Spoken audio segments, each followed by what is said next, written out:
ẹ̀yin èèyàn wa ẹ jẹ́ ká jọ jùmọ̀ kọ orin ilẹ̀ Yorùbá àwa ni ògo adúláwọ̀.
Ẹ káalẹ́ o, ẹ káàárọ̀, ẹ káàsán. Mo kí gbogbo àwọn èèyàn mi ní àgbáyé in all the 4 corners of the world, east, west, south and north, and especially to my people, àwọn èèyàn mi, the Yoruba people of the world. Majority of them who are still currently trapped in Nigeria. I use the word trapped. We should understand that we allowed it to happen. It's unfortunate. We've been carrying the burden. Sorry, there's so many documents around here. We have been carrying the burden of Nigeria since its inception. One thing I want to remind our people again tonight. Let us listen attentively. Our forefathers did not create Nigeria. It was created as a trading post against French interest in West Africa. That's why the 2 Nigerias appeared. One of them, the name got shortened to Niger, which is the French-controlled area. And we continued with the full name Nigeria, pronounced in English, which belonged to the British. They are just mere trading posts, not nations as we tend to want to advertise. We have made a lot of mistakes. The colonial inroad into West Africa, into Africa, can be traced back to the Conference of Berlin, 1884-85. That's the beginning of our problem.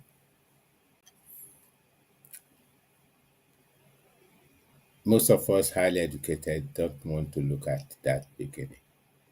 If a people don't look at the beginning of the problem they face, then they are in denial of the fact that they were battered, they were given back to, because that's the beginning of our history. And so if anything happens in the course of the life of a person, you have to go back to the beginning. How did they come about? What were the mistakes or the good things that we gained? Man, the good things we gained was that we speak English language. We had Western education in English. We could have had it even in Portuguese, because the Portuguese also had that contact with our people. Like in the Benin Kingdom of the ancient past, where they had ambassador in Portugal. And then the Kwa Congo had the ambassador and the son of the king of Kwa Congo was in the Vatican in those days. That was before slavery. I said before trade slavery.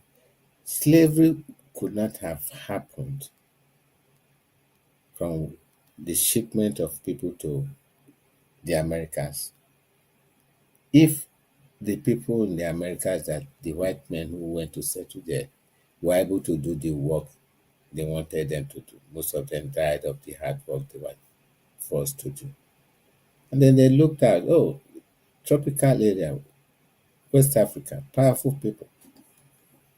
We heard that their king sometimes uh, detain and then capture some of their own powerful men and put them in what in Yoruba was called Tubu Ajale, underground prisons. So that was the beginning of the trade. Well, coming forward, even they themselves who started it saw the injustice in it and started to promote the end of slavery. But we didn't. Slavery persisted in Africa for so long and is still there in most parts of Africa. Slavery. The Yoruba race, that's what my main concern. They are people highly gifted, but the current crop of the Yorubas seem to be completely confused. They think they are Nigerians. I will ask the question, what's the Nigerian language? That's what's the common Nigerian language? Is it the imported colonial language that we speak that most of us don't understand the meaning? And the sources of the etymological foundations of most of the words we use, like I'm using it now. I choose to speak this language because, well, that's what most of my listeners will understand best. I'll mix it up with Yoruba along the line as we are having this chat. My position, which I believe should be the positions of every Yoruba person, whether good or bad, is that it is time for us to say Otoge. Let us kickstart our civilization again. I saw in the web that the Yoruba language has become a very compulsory language to be taught in the Brazilian schools. What are we doing back home? Most of our people, even some professors and so highly educated academicians, I would call them, we see that ọmọ mi ò gbọ́ Yorùbá. I would rather have heard that ọmọ mi ò gbọ́ èbò, Yorùbá ló ń sọ. That back home, where we are still trapped, it's like we are selling out the future of our race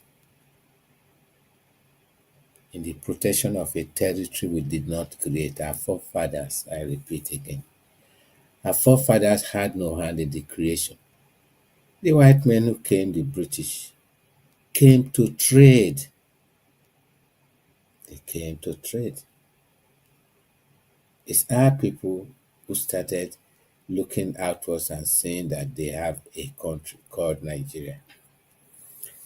But in saying that, did they really take time to say, who are those people in this country with us? Do we understand them? What is our relationship with them before the white man came? Okay, in the case of the Yoruba race and Yoruba group of kingdoms, we were having wars with the Fulanis who were attempting to take over our land.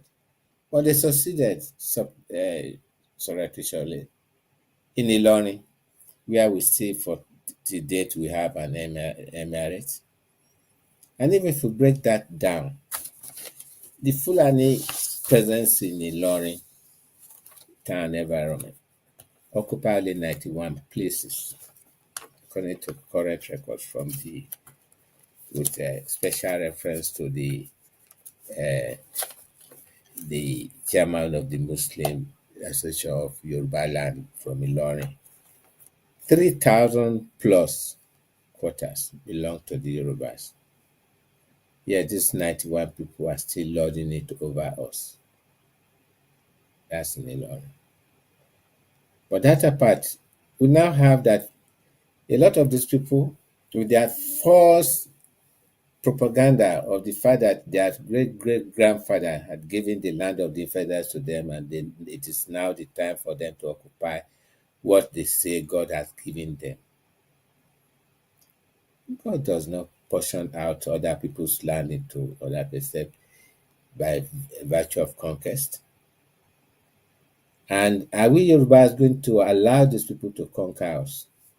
Are we Yorubas going to allow them to drive us into the sea, to the Atlantic Ocean?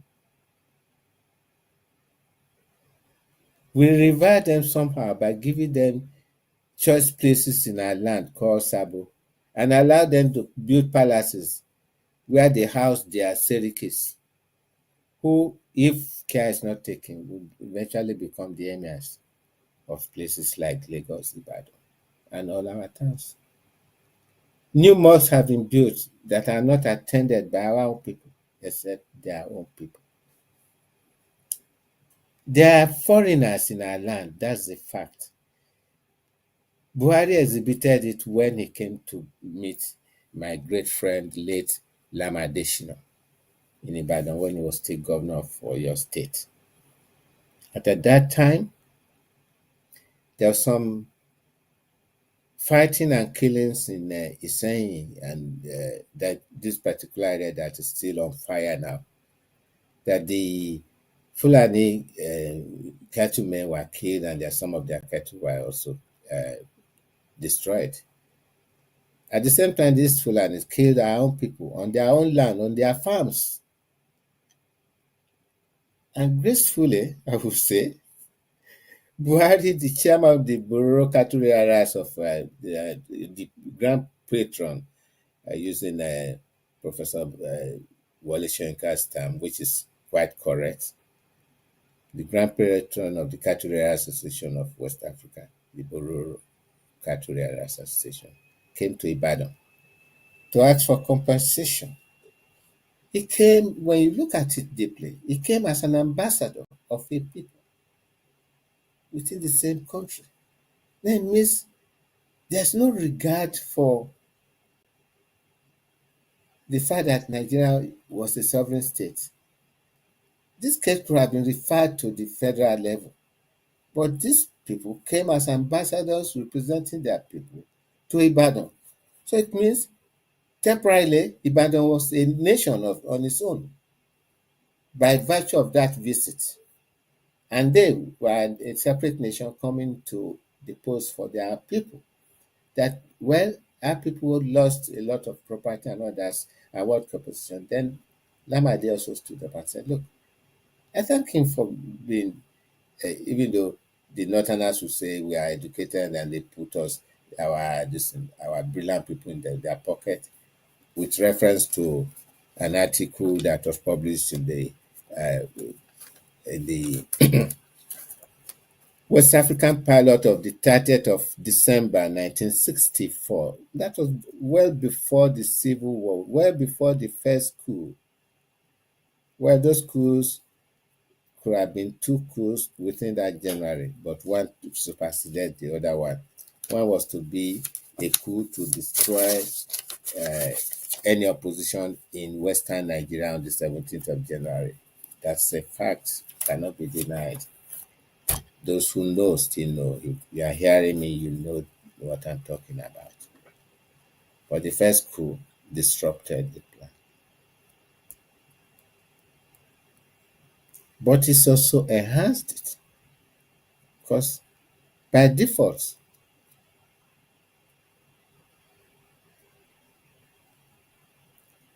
the head of state who took advantage of the flawed coup,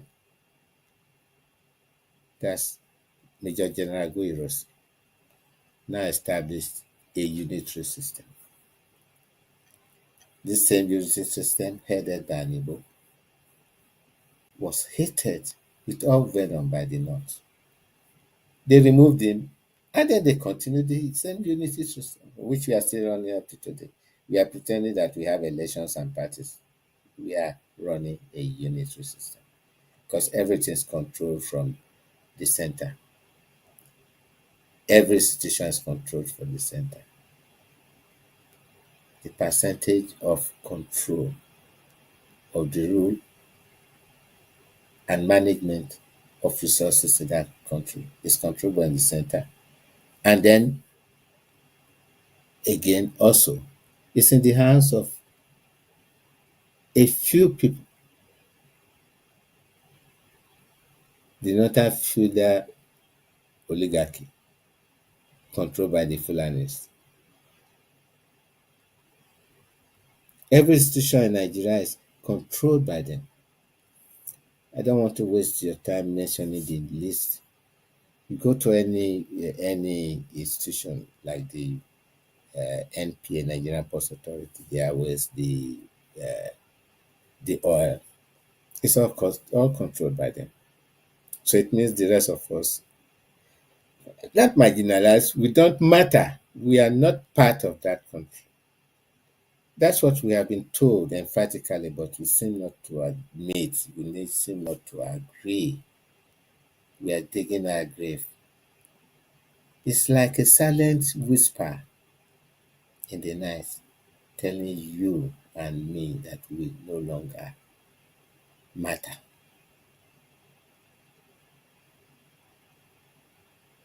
It's exhibited also by when the Attorney General was talking to an international world press conference on the issue of the case of or no case of Nnamdi Kanu, spoke in Fulani or Fufude or Hausa language, which I don't understand.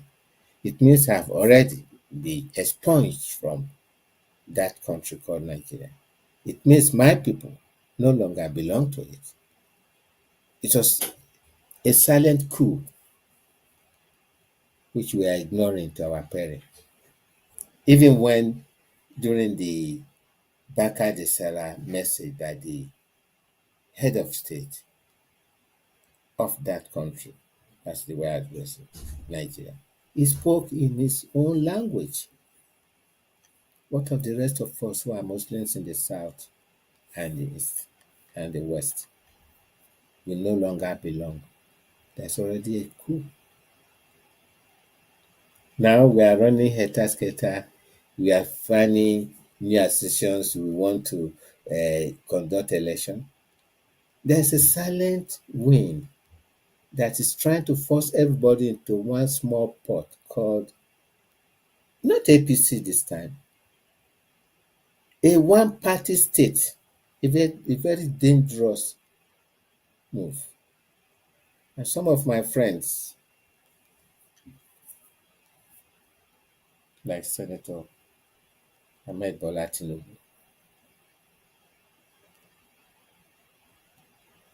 I would say was a good friend because I used to meet Ibrahim Adesanya in his apartment in London here, number 100, Canada Square,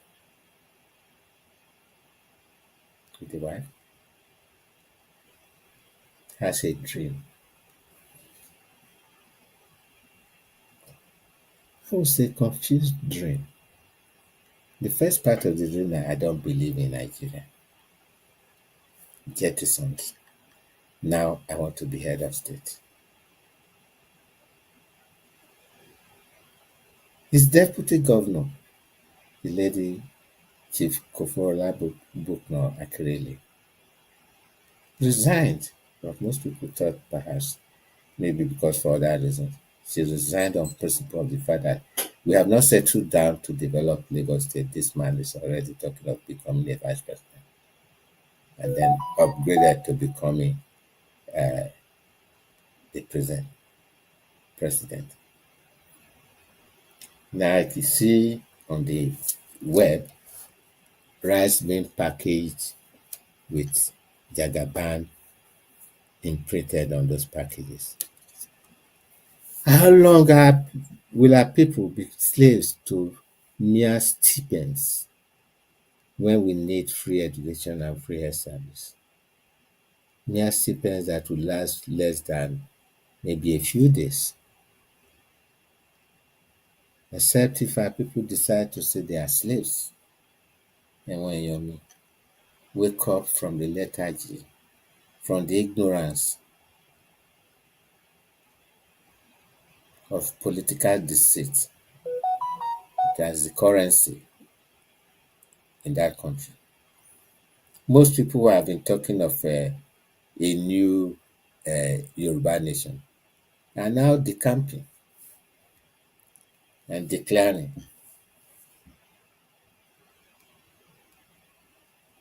Well, people like Femi Fanikaude, the son of the late great Remi Fanikaude, Fani Power. His story, his father's story is a story to be told another day. It's a continuous narration. Well, I'll be picking points from the various locations. Let us start. I will say, let us start again. Let us view some of the things that have happened. If we want to know why we are today, we have to go to the past. And that will inform us about what we are going to do in the future. We need to understand the past to be able to know what today is, and then to be able to understand what the future is going to give us. The past is nothing to write home about. I'm not going to say it in the form that I'm not going to explain what I'm saying. Many years back, 1900s, the Royal Niger Company that was controlling the southern part of the West African coast, of which the Yoruba group of kingdoms and the Igbos and the Ibibios, the Jaws were occupying, fell under the control of the Royal Niger Company. By 1900, Queen Victoria ordered that the British government should buy off that place so that they don't lose out those lands to the French. That's the truth. It was a competition between the French and the British and the Germans. That was how we came to evolve into what we now call Nigeria. Nigeria did not exist before that time. Even that land space could have been called Nigritia, according to the memoirs of Lord Chamberlain, who was one of the senior colonial officers as at the time. It could have been called New Sudan or Niger Sudan because of River Niger. It was the eureka moment of Flora Shaw, the girlfriend of Lord Lugard, who now later became Lady Lugard, who said, "You are in the area called the Niger. Why is it difficult for you to find a suitable name for the place? It's Niger area, Nigeria, Niger area." That is how the name came into being in 1897, published in the Times newspaper that year, around the mid months, around June 1897. If you're in doubt, check the archives. If you have a registration to the British Library or any library in Britain or London, you can request for this documentation. It's not anything hidden that you have to break into the British archives to find information. There's so many things that is in the open that we ignored. We are highly educated in Yoruba land. We even had schools ever before Nigeria came into being. From the 1850s, SMS Grammar School in Lagos and other primary schools all over the place. And the Kudeti Girls School established by Lady Hidara, whose book some people 17 years in Yoruba country. Some people believe that that name was hidden by the British Parliament. It's a very weak way of arguing. When the people in the British Parliament see such statements, they just say, "You are these ignorant people." What is hidden? This book was sold in Nigeria. I got my copy from a. I think I've said this over and over, and I've even posted some information to some people about it way back in the 60s. It was sold in bookshops. It was in the libraries of the universities. Most of us don't look at other books when we go to university. We don't check. Even some of us who did history don't check beyond the text material that we need for our exams, which is a very bad thing to do. Education is supposed to be total. It has to open your mind to all possibility of information that will make you a whole. Even if you are an engineer, you have to know the history of engineering and how it has impacted into the world. Bridge building, homemaking, shipbuilding. That's history to be able to improve into the future. But most of us don't do that. We carry about large quantities of accreditations. We work within the realm of what is today, forgetting that there is a yesterday. That's the biggest danger the black race is facing. Because coming to that, we don't have African countries yet. We have European countries created in Africa, which Africans are living in and are trying to find a meaning into its organization. And that is why most African countries go through space of different constitutions that has no meaning to their existence. And that is why we are looking at the Constitution of 1999, thinking that is the all of all the problems we are facing. The problem started from the creation of that country in the first place. It's not even on the day of independence, which was a messed up thing also. We are one of the key proponents of independence. Chief Obafemi Awolowo was just thrown into the stand. Yet some of my people, our people, were happy. They were happy. They did not know they were destroying themselves in their happiness. It was there and then, knowing that the great man did a lot to push us to the point of independence, because they said that we are going to wait for our brothers from the north in 1957 when we could have gone our different ways. Yet when 1960 came, he was thrown to the wayside. That's why one young man called Oshinowo, if you look at the web, you find him, started trying to raise an awareness of a revolution, as he called it. It would have not been a revolution, would not have solved it. It would have been a surreptitious meeting of people warning about the danger ahead, which I, as a young small boy, saw way back many years past. I'm not just starting to talk.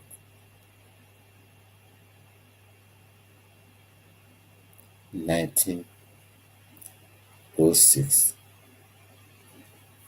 The Southern administrations were reluctantly begged to fund the Northern administration. They reluctantly released money to the Northern administration, of which Lugard was head. McGregor was in the south, and the Clifford people and all that. to build the railway in the north. And even when they started building it, they did not want to link it with the railway in the south. They wanted an exit point at the location called Bar Zero, which now became Baro, as a port town on the River Niger. I understand that a large river port is being built there, which was started under the reign of late President Yaradua. It was a major thing when he went around the whole of the southwest and southeast and along the creeks of the river, proposing that all those river channels were going to be reopened as the UAC and the Royal Niger Company used them in those ancient past. So as to open up transportation, cheap and non-expensive, even though slow transportation of heavy goods into the interior of the country, and using the port of Baro as a major port for them in the north. The north never believed in Nigeria at any point. If you think they do, they make use of Nigeria for their own purpose.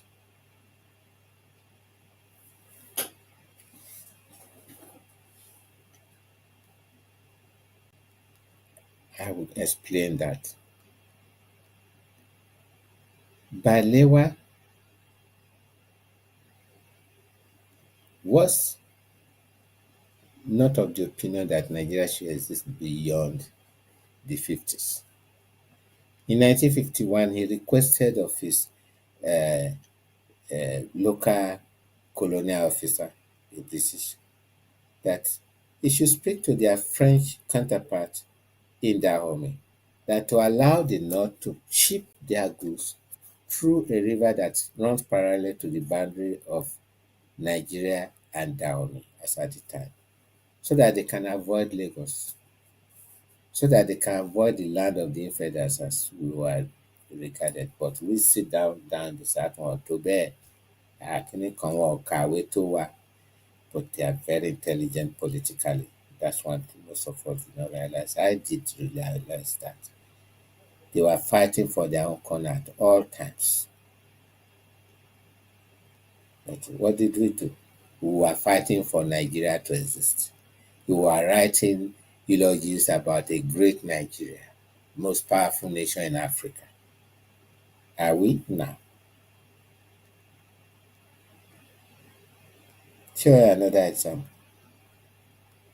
When the Nigerian troops were in Sierra Leone and General Loring was supposed to take over, he was starved of funds to replace the aging equipment. Why? Because they say he's a Yoruba person. When he gets these funds, he's going to use it to acquire ammunition for his Yoruba people for the eventual exit from Nigeria. We Yorubas don't know that. Did not already know that the end game is that we are going. We cannot hide it. That's what I've kept on saying, maybe in the 90s when we speak in some of our conferences. Don't let us hide these things. We should stand tall and tell the world that that country, rather than promoting development, is promoting poverty at the greatest, most dangerous level. And that is why we have all this mess we have around us now. There's so many things to say. Structurally, I will be bringing this out one by one. Luckily, there's a radio channel that I'll be using in conjunction with the platform of Ade Thomas. I'm sitting actually in the front of the radio channel now. There's a photo. We have linked it up so that we can hear what I'm saying. It's part of what I'm going, the position I'm going to be letting our people know. We should not continue to fool ourselves. Now, this is the time for us to speak with one voice. to rally around the apex leader, Professor Banji Akintoye, so that he can speak for all of us. All I'm saying now he knows because I have briefed him. I'm not talking on behalf of myself. I'm talking on behalf of all Yorubas with express approval of Professor Banji Akintoye. We share information. I learn from him and I share what I know with him. So I'm not talking as an individual. I'm talking as a person representing the voice of all of us. Torí pé èèyàn mi ni gbogbo yín, èmi náà èèyàn yín ni mí. Because we should not allow it to be long before we understand that we need to come up and stop all the little diversionary activities we are doing to come up with one voice for the deposition of a request for a supervised referendum to dissolve that country. Dissolution is the answer. Even Ango Abdullah in one of his depositions, it's not and I said, Nigeria can no longer hold. It's better we go our separate ways. The same thing the Ado Bayero when he sent an emissary to me in London in the year 2000 when he got copy of our book, The Case for Self-Determination, that we wrote, published on August 10, 1999 to be specific. We sent copies to all governments of the world and the British Library and the British government. They know this. Actually, as 1998, there was the greatest opportunity for us to go our separate ways, but we refused to take that advantage because papers here were already publishing about the imminent breakup of Nigeria. They published it. They even drew a map. The Northerners drew a map of Nigeria and cut the southwest off. Said they are cocoa producing area, they can have their country. The rest of us, the north and the east, will continue to be Nigeria because of the oil blocks.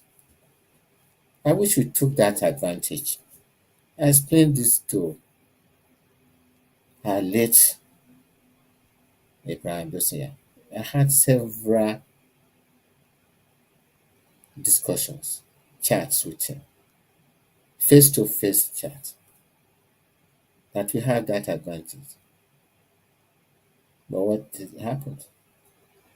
He said as at that time, they had the right not to go to Abuja and ask Abu Salam to come to Lagos and now they tell them in his face that, look, we've had enough of Nigeria. It's best for us to go our separate ways as friends now. There was nothing they could have done then. There's no military that could have done anything because they did not, even though they had the leadership of the military was mostly controlled by the people from the Middle Belt. They would not fight against us. We knew that time. We explained this. And even some meetings we had with them in Hagalin, so some of you are listening will remember that the people representing the Middle Belt said they were no longer going to be used to destroy other people in the interest of the Hausa Fulani oligarchy. All this, my leadership did not take the advantage of standing tall like the great Yoruba persons they are. The Yoruba race that have lived over 10,064 years and survived all the nuances of civilization until now. Omo Ogbo. Oh, that makes me to remember my late friend, Air Vice Marshal Ubisheto. May the gracious Lord repose his soul and give wind to his soul. He was a great man. He saved a lot of Yorubas during the Jos riots and told them, he was Air Vice Marshal and was commandant of the Air Force Training College in Jaji. And I have to remember him. He told them, go back home. Ẹ mọ ibi tẹ́ ẹ ti wá náà. Ìlú yín ò sá lọ. Ṣebí ilẹ̀ Yorùbá lẹ ti wá. Ẹ padà sílẹ̀ Yorùbá yín. And that was when some of you, if you remember, some of them who returned to Ògbómọ̀ṣọ́ were looking for ilé bàbá wọn tó wà ní Ìdí-Òsè tàbí Ìdí-Òbí. It's a sad story. Yet we still keep on struggling to enter into the pit that Nigeria is digging for us. A ó mẹ́rin jọba, ẹ̀wẹ̀ kó wẹ̀wẹ̀lẹ̀. A ó mẹ́rin jọba. Ṣé Yorùbá fẹ́ kó sínú kòtò ni? We should not, it's not our portion. We should not allow us to be a dead race.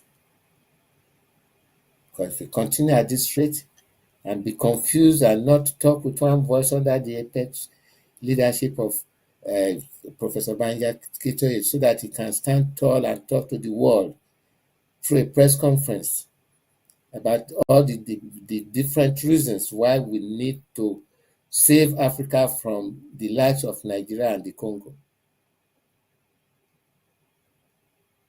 so that Africa can start to develop. Like I said, we don't have African countries yet. I pick up on the statement from East Africa, Uhuru, not yet. It's deeper than what they said. It's not just political leadership. It's the understanding of who we are. Even if we are 10,000 people, we could form a country on our own. Montserrat in the Caribbean Sea, another of Montserrat, it's just 4,000. It's a country, it's an independent nation. Liechtenstein is also. Most countries in Africa, in the world,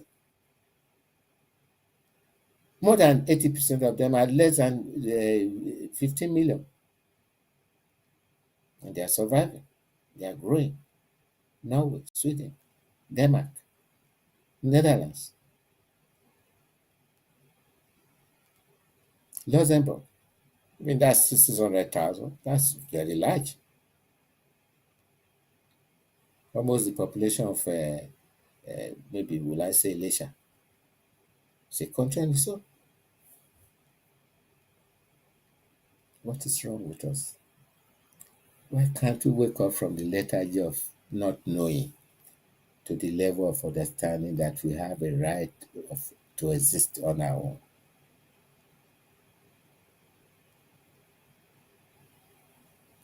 That's not all.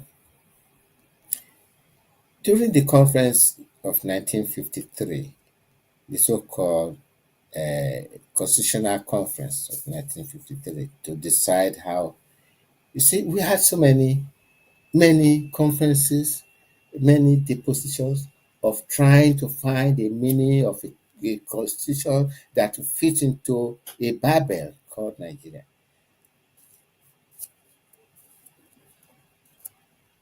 The Secretary of State for the colony, Oliver Lutyten, incidentally, his father was part of the deposition in the other part in the early centuries.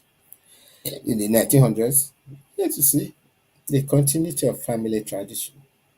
Oliver Lutyten, the younger, represented Churchill. Sorry, Lugard had died in 1945. Sorry. Represented Churchill. And his first statement, when everybody was seated in the horseshoe format in Lancaster House, 1953, June. His first statement was, "It is the presence of the British that is keeping Nigeria together." That means if we are gone, how are you going to be together? Balewa answered it aptly. He said, you can check it in his book. Balewa, a fine gentleman. Man from the Rock by Trevor Clark, or page 189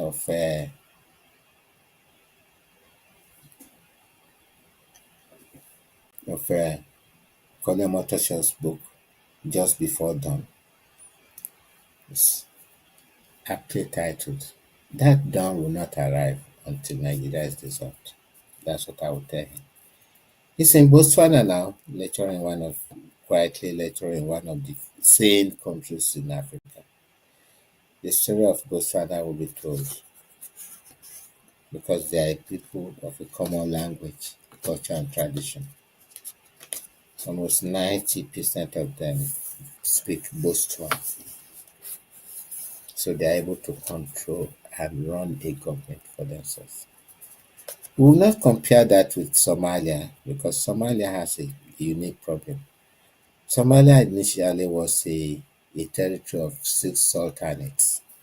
So you don't want to say after all the Somalians speak the same language.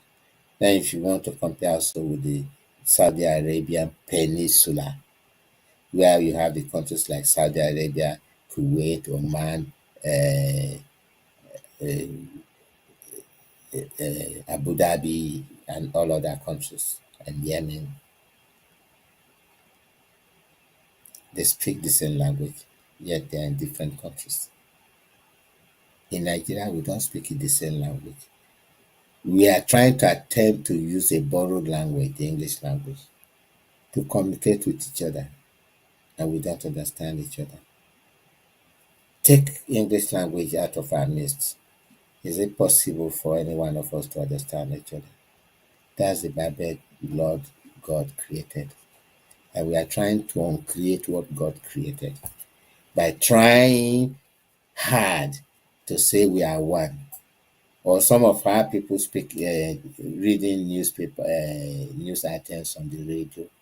Very beautiful rendition of the Yoruba language. Àwọn àwọn ẹbí wa látòkè ọ̀yà ibo náà ti jẹ́ bí yín, wọ́n bí yín pọ̀ ni. You see, we should sit back to think before we utter a word. I don't say I'm an expert because I want you to call back to me and ask questions and even challenge my position. So that this learning curve, this chat, to what I aim it for is for us to understand that we need to get out of Nigeria fast by agreeing to stop all the little groupings that we have and come under the common umbrella of Professor Banja so that he can speak to the world. That's what the world wants him to. The world knows him. I'm just an appendage to the process of getting this thing done. I'm not interested in any leadership, but I'm interested in good governance in a Yoruba land where I can sleep in any corner of Yoruba land, which I knew when I was young. I've traveled most of Yoruba land when I was young. Beautiful country, which we refuse to accept as a beautiful country. According to the journalist who was interviewing Awolowo in 1957, when he was calling the Yoruba Western Nigeria a nation, a great leader thought otherwise and said, enlightened Nigerians want Nigeria to be great. And the man said, who are the enlightened Nigerians? The British journalist. And my great leader said, most Nigerians. Then who are the most Nigerians? Did he consult with the Igbos and Fulanis before he made that general sweeping statement? That was the mistake. And it's born out of the idea of Pan-Africanism. Even Pan-Africanism has no meaning in truth. I have one of their last publications done, which was gathered for 1945 conference in Manchester. One of the conclusions and the communique was that they ordered South Africa to stop apartheid forthwith. Who gave them the voice? He just made a statement in London. Most of you who attended the conference don't know each other's country. You only know them from the maps. How Pan-African is that? That confusion of application of knowledge pervades Africa. We should start from within to develop, from the small village, develop outwards. And then if we need to now reach out to others, then we can sign an agreement of cooperation and understanding and maybe protection. Some of the things that the white men came to tell our people. Like the colonial officers who signed a treaty with the Alaafin Adeyemi I in 1888. They signed a treaty of friendship, protection, and trade.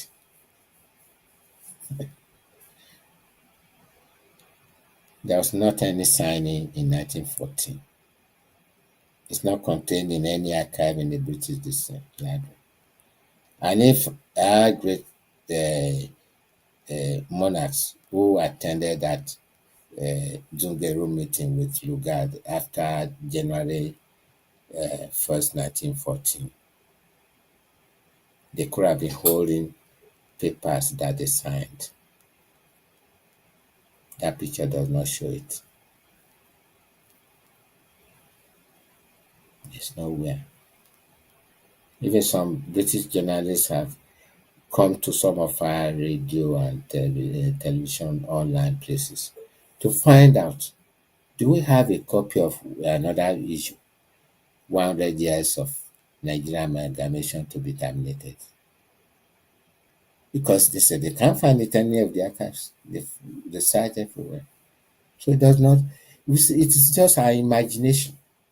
The truth is that the country had already, was not even really properly amalgamated. It was a financial arrangement to be able to pay off the debts that we owed, sorry, it's not us, that the British government owed South Africa after the Boer War that ended in 1902, of which Churchill was lucky to escape with just a bullet wound and later become one of their greatest leaders during the Second World War. Churchill never wanted the Northern Territories, which later became a Northern Protectorate of Nigeria. It was Northern Territories until 1900 and became Northern Protectorate from 1900, just like the South became Southern Protectorate after 1900. That they should get us on the place. It's not fit for purpose. It's draining our purse. We cannot continue to fund your administration in the north. So Lugard was told. But Lugard and the girlfriend were pulling strings in the ministry, the colonial office, trying to show that there was some potentials in the north. Told lies about the population, told lies about the size of the land. It's all contained. Even the final amalgamation document that he submitted just before he left in 1919, that's his final call of duty in the territory. He said, quoting Lugard, the action was in temporary matter in part and in places. The action of the amalgam. And the document of the amalgam was actually a letter patent that was submitted into the European courts to tell the French and the Germans that the boundaries of this area that has been created now belongs to the lower Niger reaches of West Africa, has now been created and is going to be called Northern and Southern Protectorate of Nigeria under the British flag, a marketplace. That's what our great fathers who are still talking about restructuring. Over what? Did our forefathers create the country?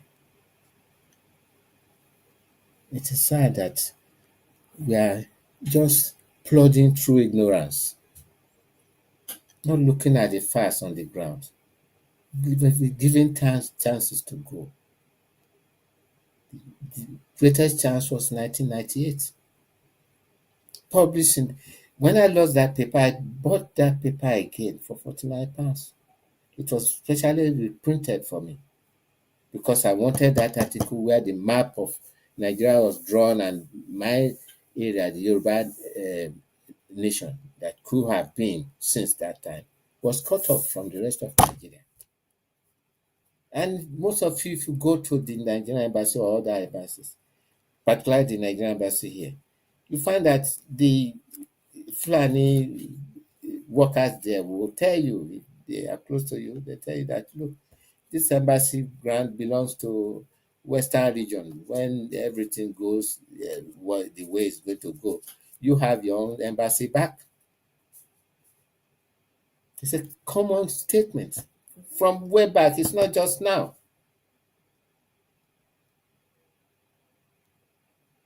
After 1969, I understand that when the Biafran issue was the rally in Trafalgar Square and other places, there was a flag of a call for Duduwa nation. But our people are so hell-bent on diving deep into the pit of nothingness by trying to keep Nigeria. We are the ones trying to keep Nigeria. The North is working hard to use Nigeria for their own purpose. Look at, in those early days, when there was so much education and development in Western region, there were a lot of trained people who could have helped other parts of Nigeria, particularly in the north where there were not many teachers, only a few schools for the sons and daughters of the elites in the north. With that time, I was hearing they say blue blood. Blue blood. Some of us have heard what I'm saying. Those who are old, as old as me, I treaded through that path. As one of the second group of free education students. Primary school. I could not have gone to school but for Awolowo. He gave me the ability to think. He gave me the power to understand knowledge, not just to acquire knowledge, to understand the use of knowledge. Because the teachers then, even in the primary school, we had libraries.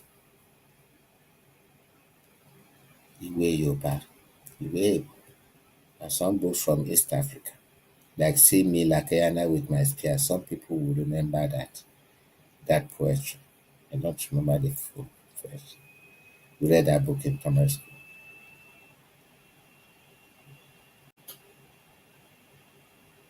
Western region was a great nation in Nigeria. It was revered. It was appreciated by the whole world to the point that the Prime Minister of Britain said, if Awolowo was the Prime Minister of Great Britain, he would be a very successful one. Underline, very successful one.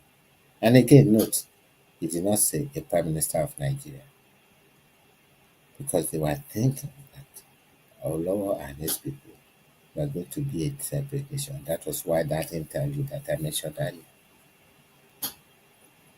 Unfortunately, our highly educated elites amongst us, when they say, Britain don't tell worry, I'll tell you, a defense minister was goaded to the point that he got annoyed and brought out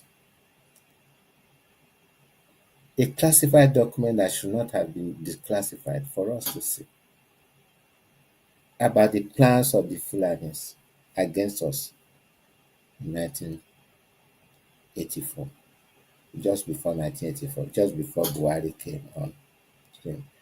Just before some of our pressmen were saying, Buhari ò sí ńbẹ̀ nígbà tó ń plan coup. was the core man. Just sat back, do it, then I come and start to do. And then introduce what I guess is discipline, which most of us think that is the end all. That was a pet dream of Itiago. That's not Buhari's. But Buhari allowed him to run it. And up to today, we are still doing war against discipline and closing down the country on maybe one every Saturday of the month. It's a loss of revenue to the country. Yes, I was caught in that trap once when I was traveling back from Lagos to London. Luckily, I still made the plane after the lockdown. This is not the first time we are having lockdowns in Nigeria. It was removed, and then the driver drove like he was being pursued by the demon until we get to the airport. Is that a country to be proud of? Look at Lagos. Even for the fact that Lagos has no electricity, no water supply, no sewage system that had been planned as part of the national development project in the 50s that was never completed, and the Zappa's tram line that was removed from Broad Street, and Lagos being choked down. And then you have the unfortunately the ingenious plan of odd and even number traveling, which has now collapsed. You cannot run off the even number anymore. Is that all those facts are enough to ask the people of Lagos and the West to say, look, it appears this country cannot be managed as we think it was going to be, because Western region, which we knew, was far ahead in terms of development. Industries, electricity, and everything was available. Students in Lagos and Ibadan and other places where the electricity was already there sometimes come out from their homes and read under the lamppost. So sorry about that. That's an alarm.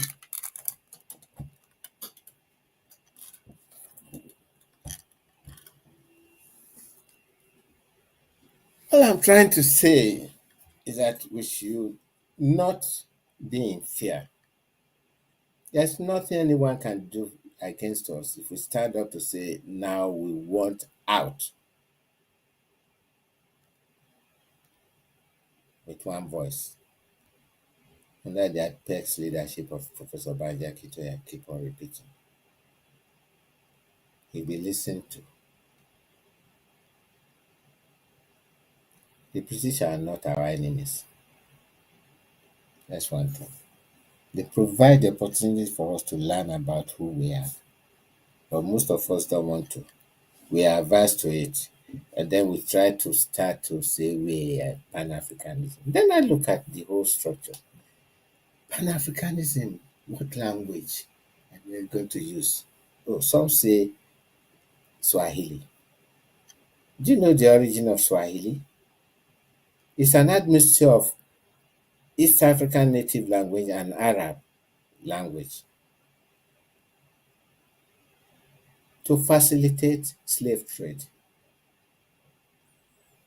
Is that a language I should be proud of? No. Even though some of these East African countries, some of them speak Swahili.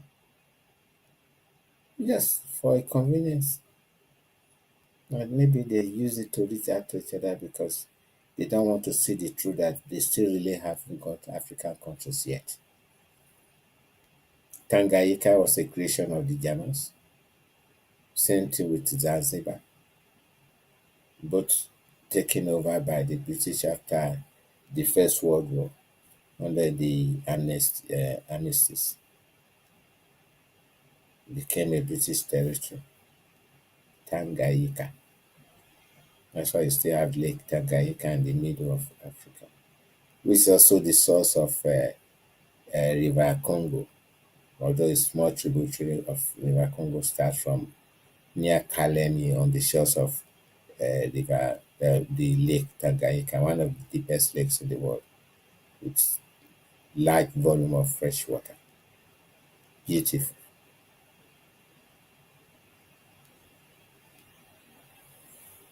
Well, coming back to Nigeria, we've had the chances to live. We keep on trying not to look out for each other, trying hard not to see that the future lies in our hands and separate from that territory called Nigeria. There are events that have happened. My next episode, I will go into detailed reading from some of my write-ups, which will be published later. I don't want to publish this now because there's still some more that will come through. The view of the British on the Yoruba race. That we have similar land laws like them. And that on that basis, and they believe that land is capital for our people. So building the railway in those days, they paid handsomely for the acquired lands from the people. But Lugard did not like this. In the north, he just, I would say, stole the land from the people. And then perhaps gave the money to the emirs so as to keep peace because they were a restless people. Are they the same people that some people say the British planned with them to take over our land? When one of the emirs cut off the head of one of the British officials called Mr. Moloney, when he even went there to seek for peace, was murdered in the palace of the emir in Kefi. Look into the records. Are they the people that you say the British are supporting to destroy us? You see, we should find our facts before we say it. We should not make assumptions when we don't know. We should not say we are thinking, yeah, it is probable, it is like that. I remember when we had some contact with Blair in his time. He concluded that the problem of Africa is in the hands of the Africans to resolve. It's similar to what you see. They follow process based on research position, similar to what Boris Johnson said recently. We've had a time with them, we've given them everything, it's left for them to think of what they want to do for themselves. Same thing similar to what Thatcher said in her time when she visited Nigeria. She was disgusted that Nigeria is still existing, somewhat artificially created. It's on page 125, 225 of her book, 10 Daniel Years. I was wondering why that place, maybe the people are so lazy to think. It is true, amongst us, the Yorubas, who are highly educated, we tie ourselves to the airport that Nigeria must succeed. In what form? Yet they are removing the engine of success from you. Your industrial estates are dying. Ibadan that ordered for 7 giant generators was denied those 7 giant generators when it arrived under the military. Everything was shipped to the north, to Kaduna. It was Ibadan that ordered it. You can find out this truth. I know this. We have to be writing down the details and the months I'm ready to do that. I'm not talking from the air, I'm talking from my personal experience. It's not sad, it's an open eye that we should not use one broomstick to cover our ignorance, that people don't see us. We are seeing we are the most ignorant people on planet Earth today if we keep on holding on to Nigeria because it's going to destroy all of us.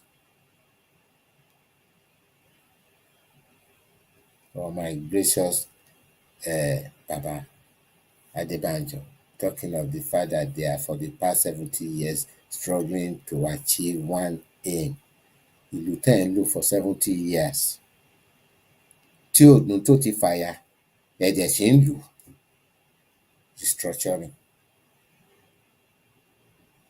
Stand tall, man. Talk to our people, not separately. Talk to our people. Do what we call a Ricky. Do what we call meeting of the minds. This time, not an open meeting of the minds. Talk back to our people, right from the young ones to the elderly ones, to the kings and all that. I know we are still tied to the apron string of Nigeria, but we can untie that apron string.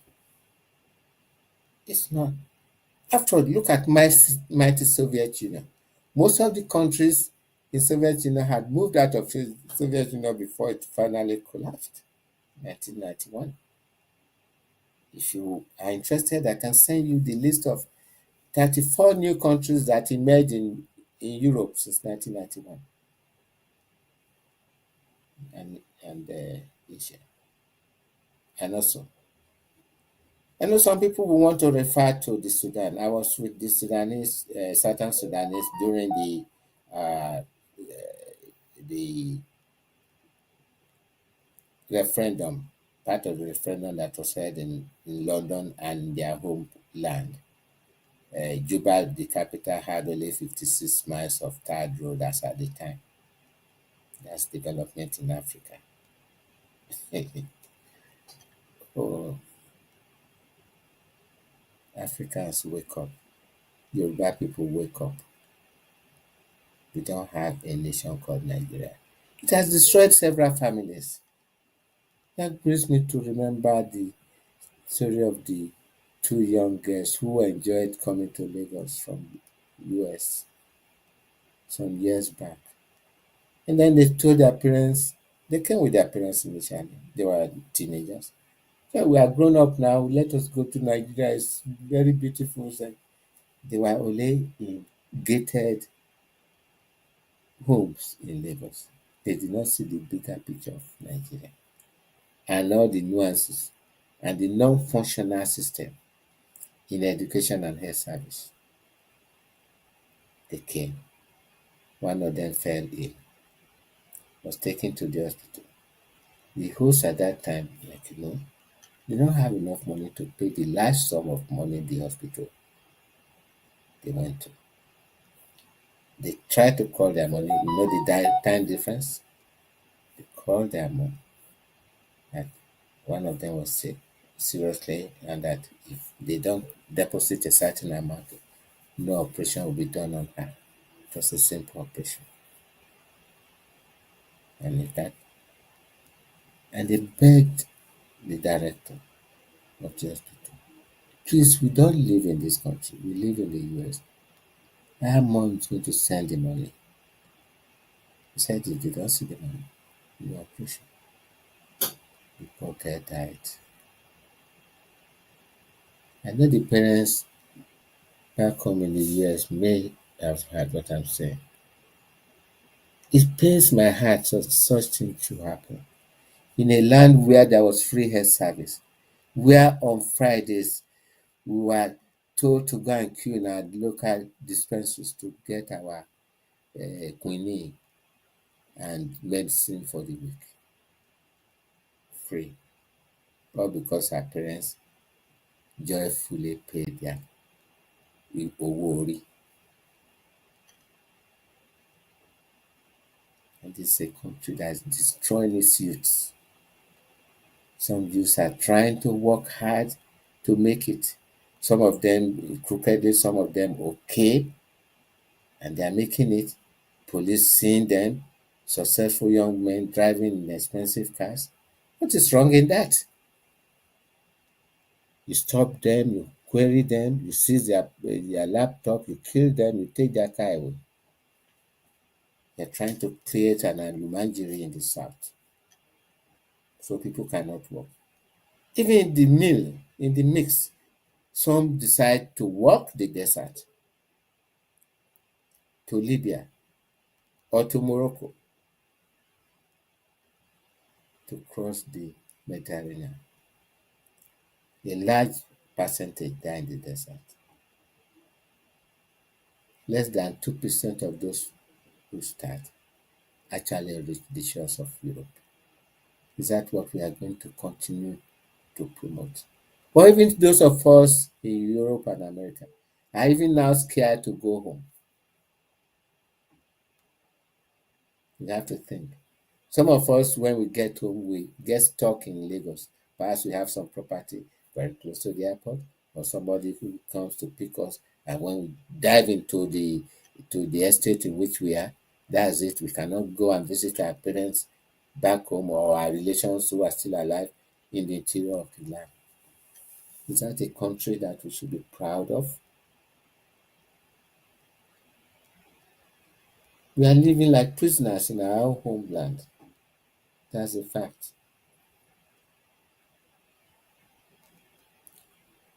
The people around us, the Fulanis, are very intelligent people. Don't think because they don't have PhDs and all of that, of course, which they are already acquiring in one way or the other, that they are not intelligent. It's not PhDs that makes people intelligent. It is how you make use of your knowledge that makes you intelligent. The academic attainment is a first step.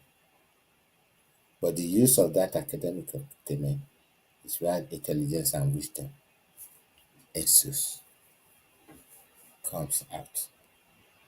That is what I'm imploring all of us to sit back each time.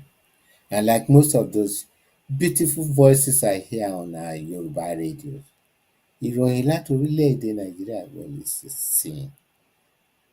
Nàìjíríà kì í ṣe orílẹ̀-èdè. Tá bá sọ pé orílẹ̀-èdè Yorùbá, Yorùbá náà sọ ńbẹ̀. Orílẹ̀-èdè Nàìjíríà kí ló ń sọ ńbẹ̀? That's what the problem with some of our young kids here in Europe and America and other parts. They come back from school and ask their parents, what is our Nigerian language? Some of them who already understand Yoruba, they will tell their parents, no, that's Yoruba language. What is the Nigerian language? There's none. We are trained to create a Babel. God put us into different lands, different language, different ancestral origin. We are trying to coalesce this and create a new Babel. How do you expect it to? In fact, we are negating the laws of our gracious Lord, Olodumare, or Jesus Christ, or Buddha, or Allah, or anything that we believe. Because it's the same problem that we face. It is very, very sad that we are not waking up now. We should not creep into 2023 with what is happening. I know a lot of those who have been with us are now, who I would say, it's even sad to say sympathizers of the cause. Then it means you don't belong to the race. You go and find where you belong.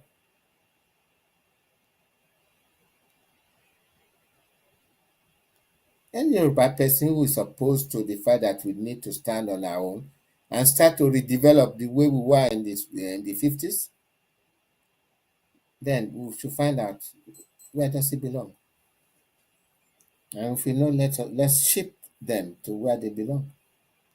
I told a friend that who's now a great proponent of what I'm saying way back in the 90s, when he was telling me that he believes in Nigeria. I said, well, if you do, When we eventually get our nation, I will personally come to your hometown, very important town in western Nigeria or Yoruba land, even though small, and help him to carry his load to Sokoto and then to be living in Sokoto with them.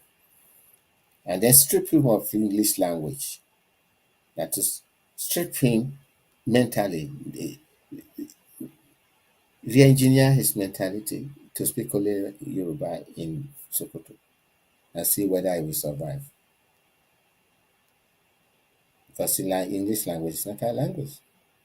I'm speaking it because I want to reach out to more and more people,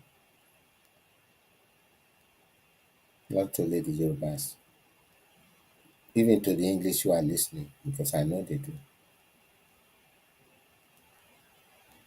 The English security services who are listening, I know they do. I'm not afraid to say the truth. I'm ready, if invited, to have a very powerful deposition on this fact that Africa has no country yet. We are living in created countries and we're trying level hard to find a meaning, and some people are taking advantage of it to destroy the different races in the countries. And then we reduce ourselves to tribes. How can you tell me that over 60 million people in Yoruba land are the Yoruba tribe of Nigeria? What? It's an anthropological insult. We are Yoruba group of kingdoms with monarchs in different parts. It's a terrible insult when I hear you tribe in modern day. The people should find the meaning of tribe and how it is used. You cannot call a whole people a tribe.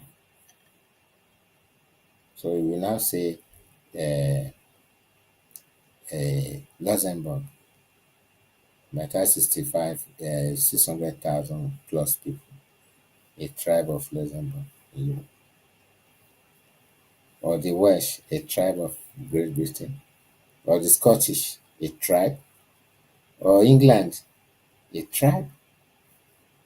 That we think we insult ourselves with our language, or even with the understanding of the foreign language we are using. And that makes it difficult for us to understand that we can stand on our own. We did stand on our own before. Western region was far ahead Nigeria in quote, as at the time up to, even up till now, although a lot of things have been destroyed, Western region is still nipping ahead slowly and being dragged back down. No industry, no electricity, no good roads, potholes all over. We live in gated houses like prisoners. We call that civilization. Imagine all the metal material that we've used in our windows, in our doors, in our protection, melted down for industrial purpose. It's a great deal of metal that we got. Maybe for body parts for fridges, with the aluminum body parts for cars, equipment, turbines, name it. There's so much. Yet we are using all this to protect ourselves against ourselves.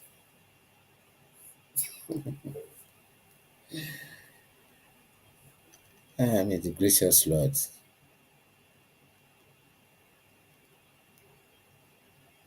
open our eyes to the truth. May the gracious Lord open our eyes to the truth. I have some great friends, great, great intellectuals. But are we walking the right path towards actualize the future of the Yoruba race? Or are we walking towards into dipping ourselves into a big pit of nothingness? We have to make choices now.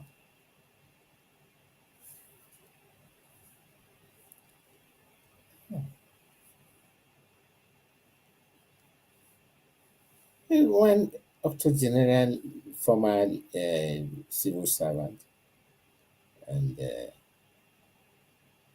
this is now Clark from the Niger Delta, still talking about the fact he believed in Nigeria. Just like Eyoita in 1953 said, God will punish anybody that says we should be in a free trade area. Yet his portion of the land of the so-called Nigeria is the suffer head of Nigeria, even though it produces all the oil that Nigeria uses. And all the several, one, two, three refinery plus the one in Kaduna, four, none of them is working. And then somebody who was born to destroy our industries, who effectively surreptitiously destroyed Folawiyos in the commodity trade. And to the point that the last act was that Folawiyos warehouse was burnt before he died. He stayed there for Folawiyos for another day. And all he did to please the Fulanis, yet he was burnt. Literally, I mean. He died a sad man. Is that what we should be experiencing in Yoruba land?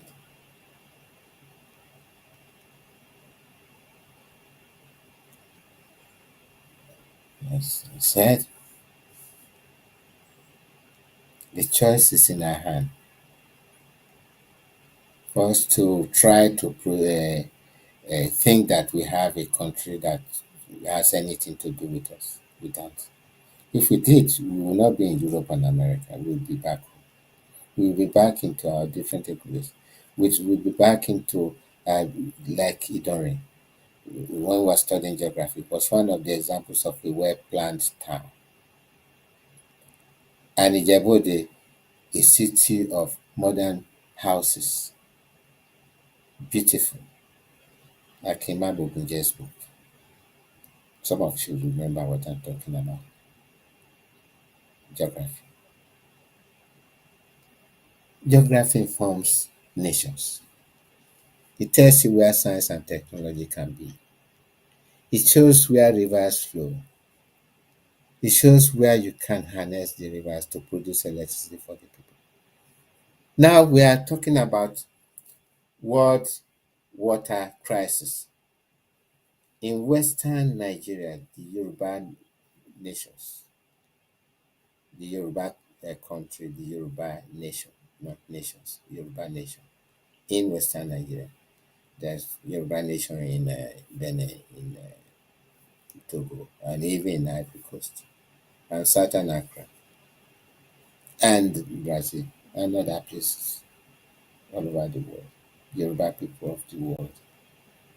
We should all collectively work together to rescue our people who are in ignorance in that country called Nigeria, a trading post that was created for trade, not as a nation. We have to get out.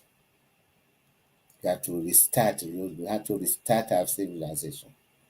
We have to restart in a way that the world will see that what we left behind in 1959, we have restarted it. 1959 was mortgage the future of the Yoruba race into a country called Nigeria. We shouldn't have done that. We shouldn't have been waiting in 1957 for our brothers from the north, who grudgingly took their own self-rule in 59, just before the election that was already won before it was conducted. I say that emphatically. The election was already won before it was conducted because there were over 168 consensus seats in the north, 57 in the west, Yoruba Land Action Group. In the north, NPC, Northern People's Congress. In the east, 77, National Council of Nigeria and the Cameroons. How would any of the parties in the south win? It's impossible. As a little boy, I saw it in primary school. It's a game of numbers. In spite of the fact that the total amount of votes in the east and west was far bigger than what came up from the north. The north was running a lower third in terms of the population of those who voted. Yet, that was distributed amongst 134 seats. The votes we had, which was 1.9 million in the west, was distributed only in 73 seats. The vote they had in the east, 2.20 million, was distributed amongst only 83, 84 seats. How will you have won? So all other equations of maybe the British threatened Zig that he will be sued. We were already on the path to who was going to sue who. Zig had in mind that he never wanted to work with Awolowo or the Yorubas. Right from 1948 conference in Port Harcourt, some of us, some of our people who are still alive today remember that Zeke was speaking in his language to some of his people that he will never want to work with the Yorubas because the power will be in the north, because they have more. He already saw the game of number that they have more consensus or more district council offices, which will later become the same. But that did not impact on our people. And that was the beginning of the formation of the action group, when some of our people had the wind of the fact that Zeke was not going to be part of it. That meeting was the last of the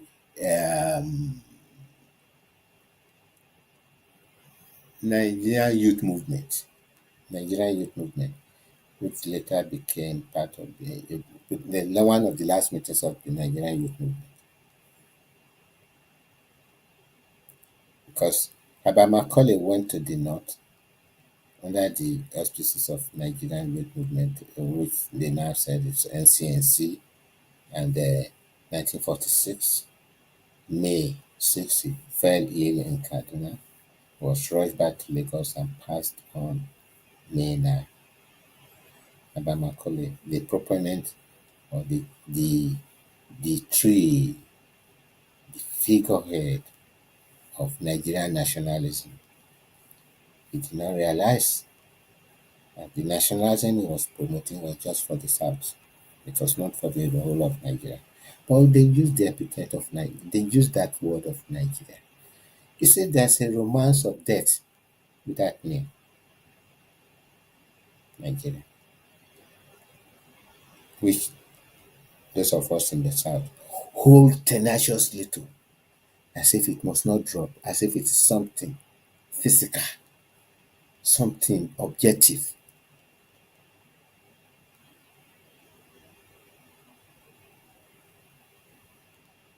Nigeria, nationalism. I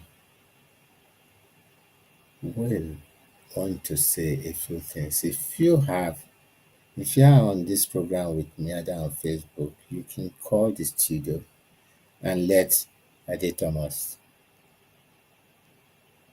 connect me to you and answer a few of your questions. The important thing is that all of us should wake up, even the Igbos in the night and the people of the Niger Delta.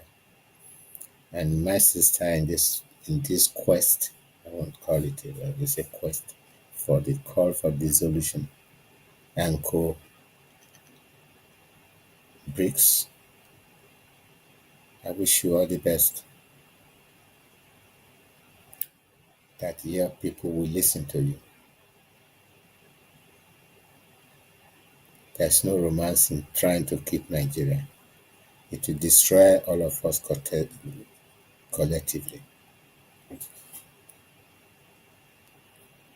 we have to call time for Nigeria. It's a created country. It does not belong to us. We are trying to find a meaning to it. And that's why some of our people call it Nigerian project. What project? Can anybody tell me what project it is? Oh, maybe it's the project to tell God that, oh, dear God, what you have done is wrong. Why did you put us apart? You gave us different languages. Now we have found somebody else's language we can use. Do we really all understand the language? Yes, it's no colonial language. Same thing with the Pan Africanists. Some of them will say they are some Pan Africanists. They can, after saying that statement, they cannot tell you exactly the basis of the Pan Africanism they are talking about. And even they have a few more sentences to say. How do you relate to the people on the ground? How do you relate to the people who do not understand the colonial language that was left behind by the colonialists? In fact, we are the worst colonialists, the Africans, against their own people. That's the way I see it. Because we refuse to understand that we have to redefine ourselves.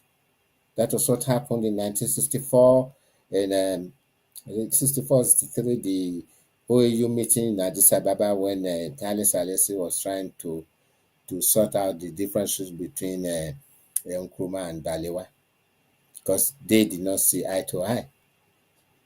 They call that African Union. And Nkrumah believes that, I read some of the things recently. When you go through that, his deposition, he's not talking about the people, he's talking about something just thematically positioned in a way that it does not carry any meaning that will make Africa to grow. What is Africa? Are we producing this pen or even the screen that I'm using to talk to the microphone? We have the material for production. One young white man who went to the Congo and traveled. The book is here. It's a sad book when I read through. My daughter called me that, oh, somebody's talking about what you always tell us, Daddy. I immediately bought the book. One of the most important statements in that book, he journeyed through the darkness in the Congo from Kalemi on the Lake Tanganyika to the mouth of the Congo down Congo Matadi, where the rapids are. He concluded that this country should be broken into in lines of their different languages, culture, and tradition. That's the only way they can work. Without that, they will continue to kill themselves. The same thing, we don't want to descend into that level in Nigeria. We have allowed these Fulanis to surreptitiously live in our midst in the name of Seriki of Fulani in one place. That's an ambassador. Or in the sabos that we have in the different locations in Yoruba land. It's sad. We have allowed all these things to grow. A thief in the dark. And that was how people like Ajala was captured from Osho. It was a thief in the dark. The houses were burnt in the night and they started running out like rabbits and they were captured and sold into slavery. Is that what we want to experience once more? Running the cycle of slavery in modern day? When these people come into our homes and just wake our people up and start killing, which is happening, and some of our so-called politicians are ignoring in the name of running for 2023 election? Are they that heartless? Or are they blind?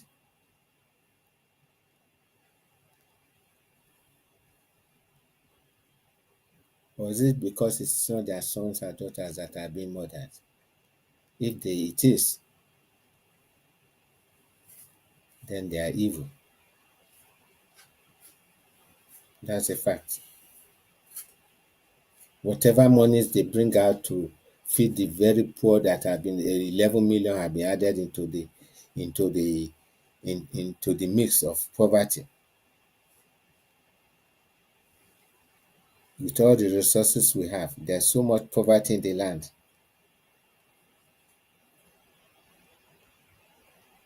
Some people will die, or because they don't have money to buy cotton wool to go to the hospital.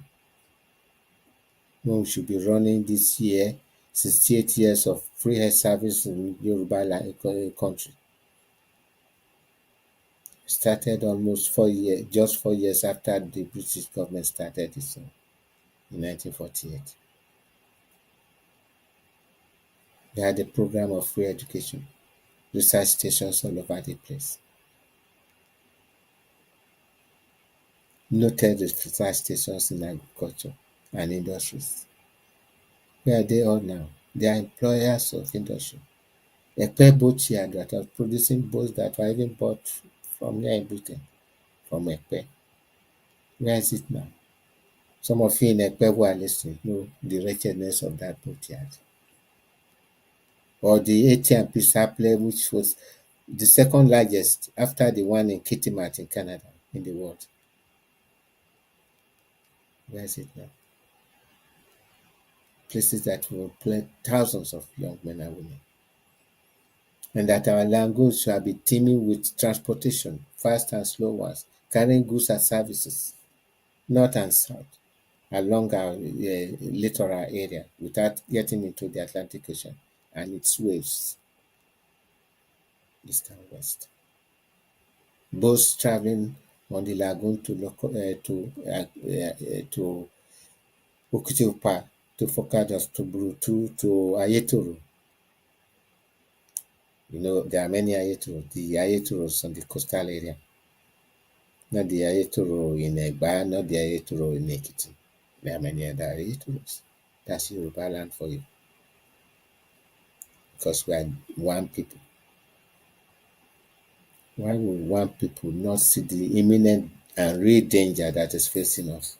And we are still talking about the 2023 election or restructuring, a drum that has been beating so long for over 70 years and is torn, and they are still trying to listen to it. If the drum skin is still there, with due respect to my great father Adebanjo, the drum has broken a long time ago. Even our late sage Awolowo knew this before he died. We cannot have restructuring.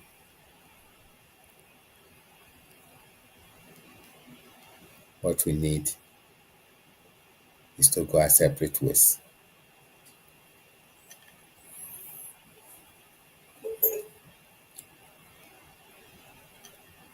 For those of you listening that cannot talk back to me, if you leave messages on the Facebook account, I will answer them, or the YouTube account on which this program is being recorded.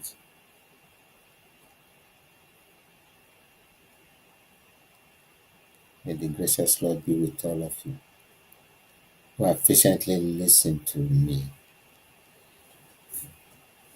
And an audience without an audience. I know you are there. I love you all. We are a great people. We should not forget that. We should stand tall. We should stand tall and make sure that we speak with one voice to get our nation back. Our group of kingdoms, our ọmọ Ogbo, our ọmọ Oòduà, our ọmọ Èdùmàrè, àwọn ènìyàn, àwọn tó ń yàn láti ṣáájú gbogbo àgbáyé, àwọn ìmọ́lẹ̀, ìlànà, ẹ má jẹ́ á fi gbogbo kíní wọ́lẹ̀. Àwọn òyìnbó ń fi owó ribiribi kọ́ àṣà ìbílẹ̀ wa. Wọ́n ń ṣe oríṣiríṣi pẹ̀lú ìṣẹ̀dálẹ̀ wa. Àwa ń sá fún, àwọn òyìnbó dẹ̀ lọ ń kọ́, wọ́n ń mú lò fún nǹkan tiwọn. There's high knowledge in the Yoruba race. That's why you find some of our people are highly qualified and inventive all over the place because it's born in our gene. We came with it. That's why we don't have written history. The history is born with us. But history is now being written because from the legends and stories of the past is what history comes forward. So it is documented. So this is the age of documentation. Will I call it the new age of renaissance in Yoruba nations? Not only in Nigeria. Say Brazil are making it an emphatic order that Yoruba language should be one of the main languages to be learned in Brazil. They're telling you that they want an emergence of Yoruba nation, not trapped in Nigeria. What the hell? Why can't we understand this? What do we need this 2023 election for? We don't need it. We don't need it if we want our future to be great. If we want our land to be opened up. If we want every nook and corner of our land to have electricity so that we can live anywhere we want. We can wake up in the midnight and say, okay, mo ń lọ sí Àtijèrè, or mo ń lọ sí Òkèlùsẹ̀, or mo fẹ́ lọ sí Ìgbòho, or ṣé Kìsí ni, or jẹ́ n sáré dé kíní Òkìtìpupa, or ṣé Ìbàdàn ni, or Ọ̀wọ̀, Ìfọ̀n. It was that easy then. That was how I knew the country. There are people. I knew of most of these places. And I will get to some places late at night and there's no more transport. I just knock on the door and I will sleep with the family, the first family I come across. I'm so. Ọmọ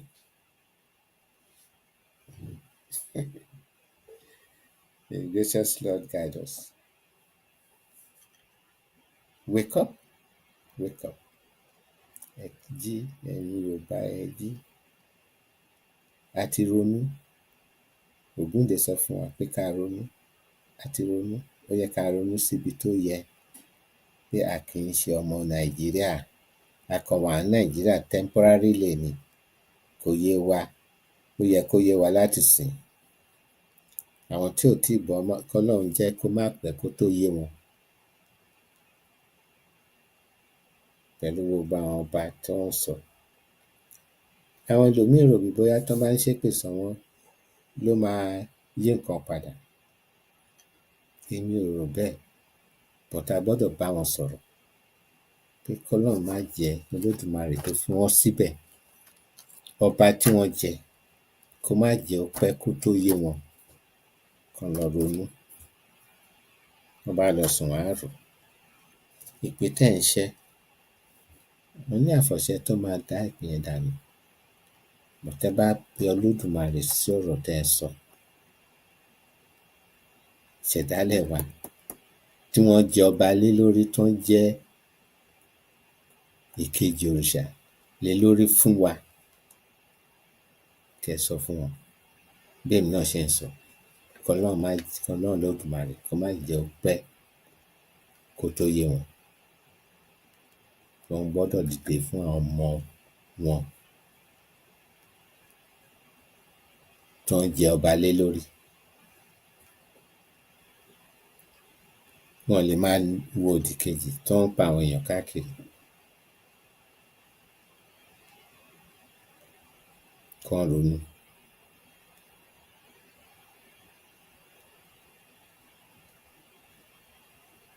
Àti fún àwọn èèyàn mi yòókù. Ọlọ́run má jẹ́ kó pẹ́ kó tó yé yín. Nítorí pé ó ní ewu gidigidi. Ó ju èpè lọ.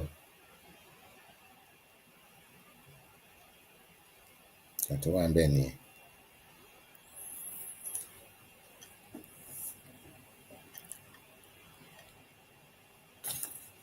I will want to start to conclude this episode 3. There'll be an episode 4 next week, maybe on Thursday evening.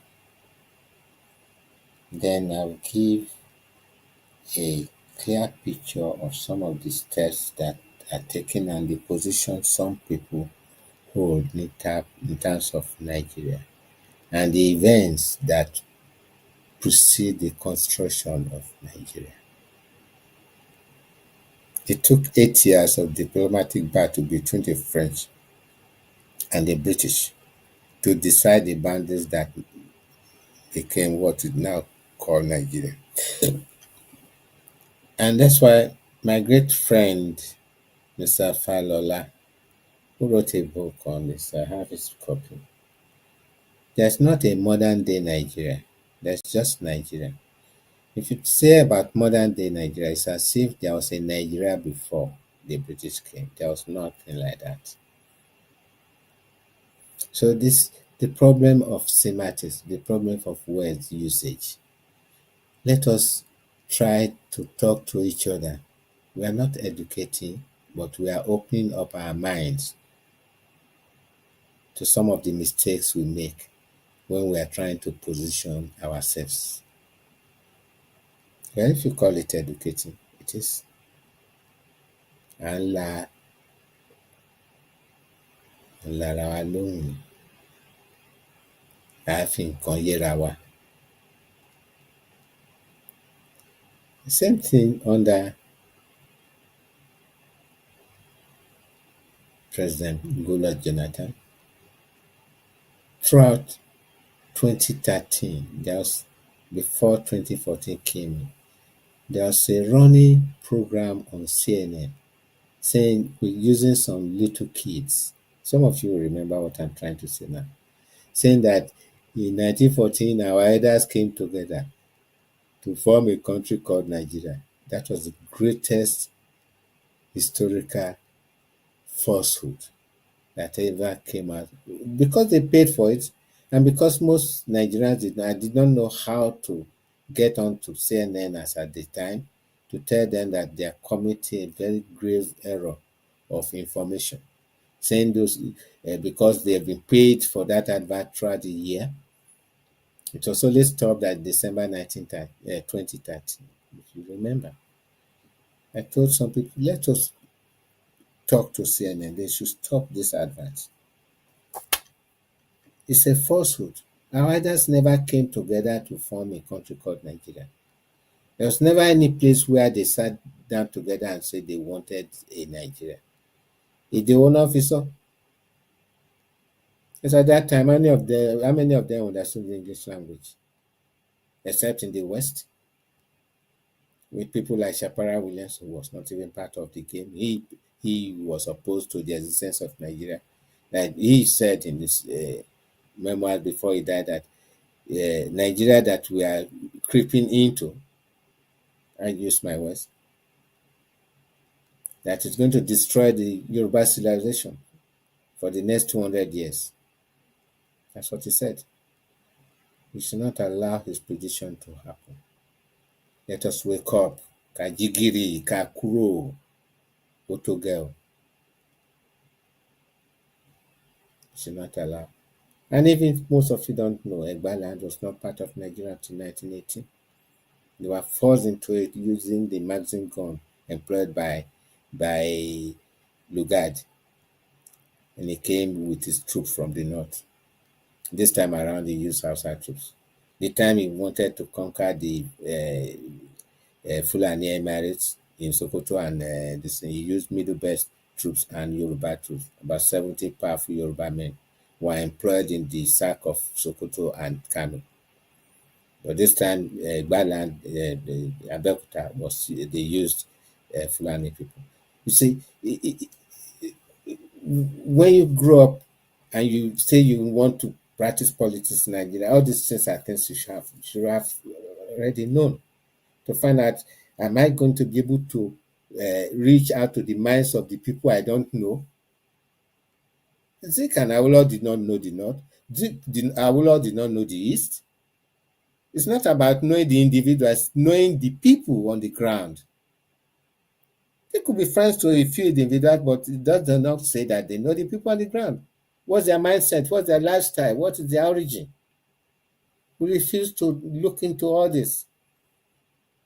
And then we took the bell of Nigerian nationalism rather than the bell of Yoruba nationalism, Igbo nationalism. The Hausa people who already had their own nationalism. They knew what they wanted. They knew that if you who are calling nationalism, you force us to be part of the whole thing, we are going to make sure that we use it to our advantage. And we are not going to employ your people. If we do employ your people, we are going to employ them as expatriates. And that's what happened within the country. Yet we accept it. And because oil started to ooze out from Oloibiri from 1956 and the first export 1959, we sat down. Awala Lepo, Enko. Who controls the largest percentage of the oil in the country? 83% of the oil plots in Nigeria is controlled by the North. The rest, wretched 17% is in the South, where you have the largest population.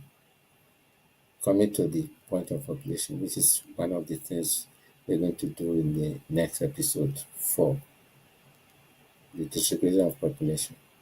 If you look at it, I will show it graphically in the next episode, but I can say it now. There are more people in the South than the North. That's a fact. Even from federal statistics, which they control. So they don't know that some of us can work it out and find that the percentage of the people in the South is more than the percentage of the people in the North. Yet the electoral consensus is more in the North than the South. And then we continue to have elections with them, and we expect to win. And my friend, is my senior. Some of you know my age. I don't want to say it now. He's my senior, but now it looks like I'm his senior from what he deposed as his current age. Wants to be president.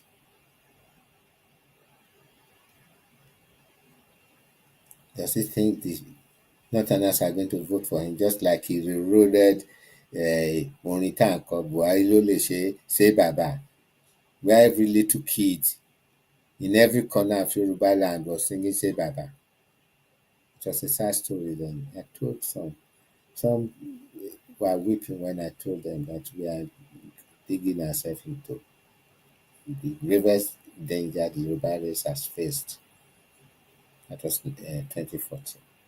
I attended the conference in March of the OAU, November 29th or so of 2014, where the president came with 2 helicopters, Jonathan. I was in the midst listening to the foolery of our people. And the theme of that conference was Which Way Yoruba Nation. Forgotten the papers where I kept them, I brought them home. I called England home. Well, that's where I'm comfortable with it, but it's sad. Look at, I brought them home, oh God. When I should be saying I brought them back to my homeland, Yoruba land. Sad. Most of us now call Europe and America our homes. An abandoned territory. Our real homeland. The great homeland that the gracious Lord, the Lord Mary, gave us. We are living into the hands of the Fulani to roughshod on us, drive us into the Atlantic Ocean. Understand that the Cherokee Fulani in Lagos rides with an entourage with horses riding his front when he's driving his car. Hey! A gradual submission into slavery. Is that what my great father Adebanjo wants? He's still beating the drum of restructurality. You want to get some powers back. What powers? We can't get any powers back under this current dispensation. The only answer to it is our call for the dissolution of the country. If everything is put in the hands of a people, then it means we don't belong. If the Attorney General will speak in a foreign language that we don't, it means we don't belong. There's already a coup. The country has been divided. If the federal House of Rep is deposing for budgetary for construction of roads and railway and refinery in Niger without any international agreement between Niger and Nigeria, then it means the country has already been dissolved.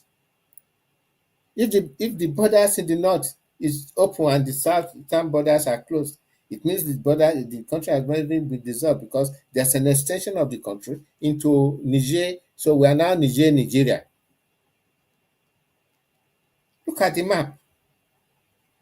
The whole boundary from where River Niger enters Nigeria to Chad, to Lake Chad area, is an open boundary. So it doesn't exist. So it means we have two countries that have been metamorphosed into one. We are in denial. The country has already been dissolved. Please take your map and look at it. I'm going to produce one very soon that I want to use as part of this position, which the prof will have also in his hand. The country has already been dissolved. All we need is an official engagement of the United Nations to conduct a final referendum to decide who is going to be in one country or the other. That's the next step. It's not about election that some of these people who parade themselves as the voice of political positioning in Nigeria. Some of them are my friends. I just look at them. What are you playing at? You want to be president again? Of what? And we are in denial that the Boko Haram have already formed a government in one corner of the country, in the northeast. That has not been resolved. It's left. They are running a government already there. We pretend as if we don't know that we are being eaten up. It's like using a litmus paper. We become the same color like them. One Islamic Republic of West Africa.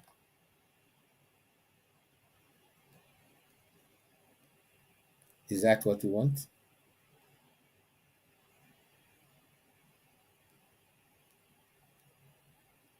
We should wake up. We should wake up. We should wake up. I'm going to make a call now.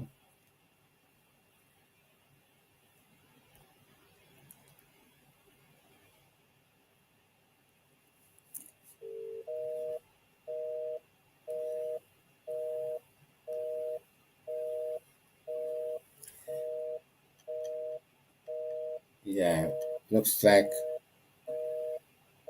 my host is on another line.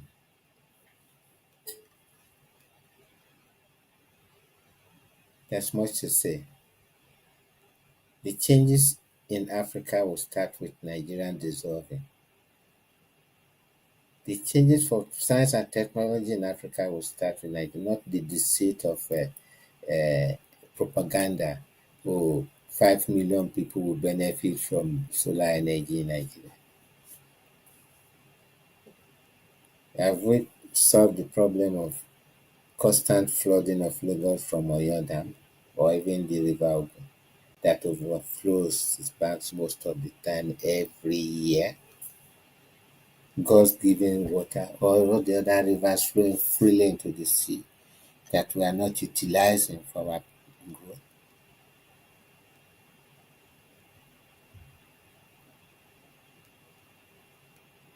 It is very, very sad.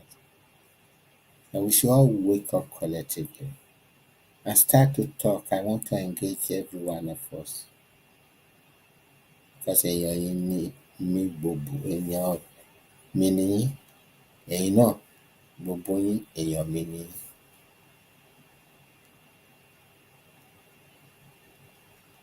We have to talk and save our people, our sovereign nation, from the imminent and real danger we are facing.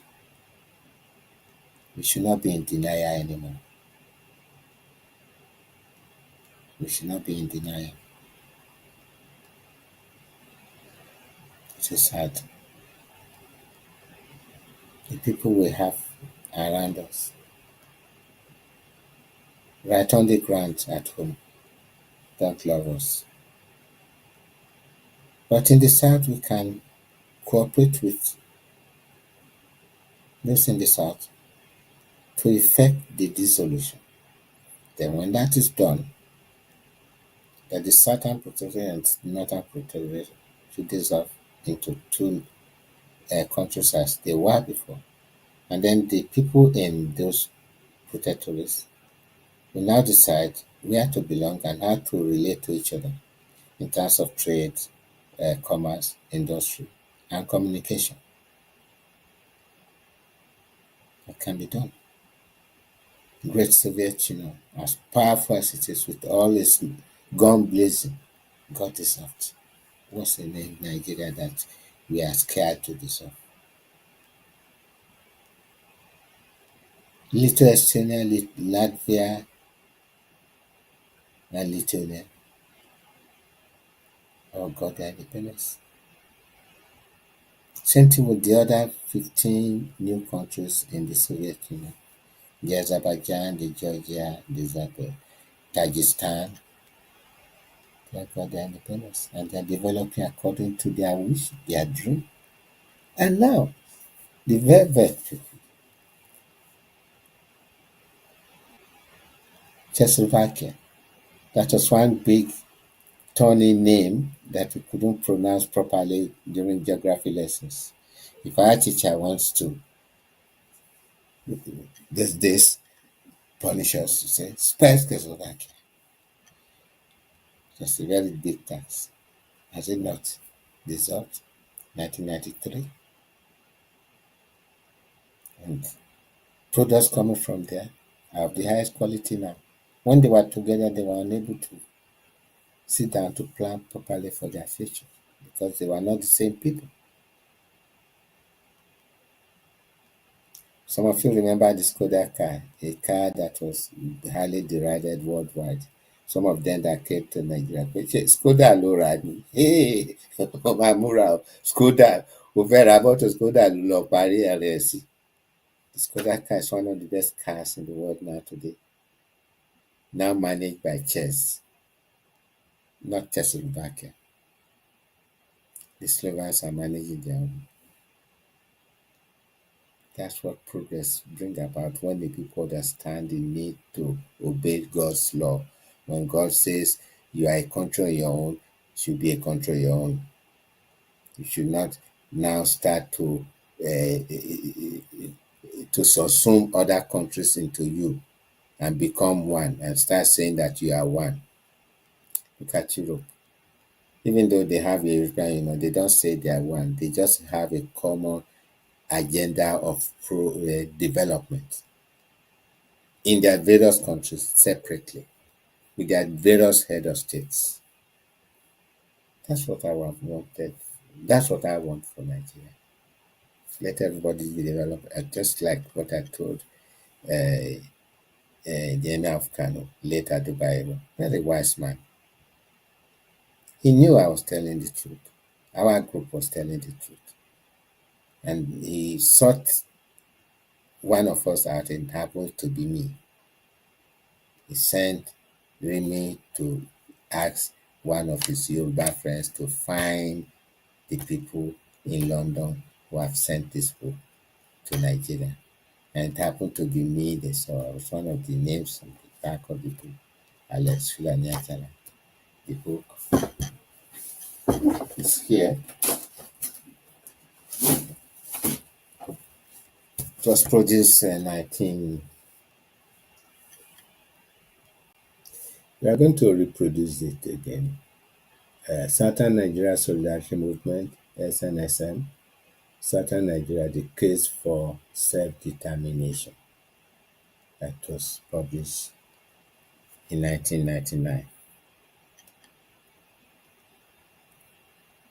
August. So I think there are many more things I need to add to this book. This is number one. The number two is what I'm struggling to republish, because the committee that did the book, a few of us are still together. We're still talking the same language. Some of us have passed to the land of the beyond, like Chief Latif Kotun, Samuel Owolabi of blessed memory, Olajide Musa, the rest of us are still around. So I've been commissioned to redo this book so that we can push it around. A great mistake. There are a lot of things.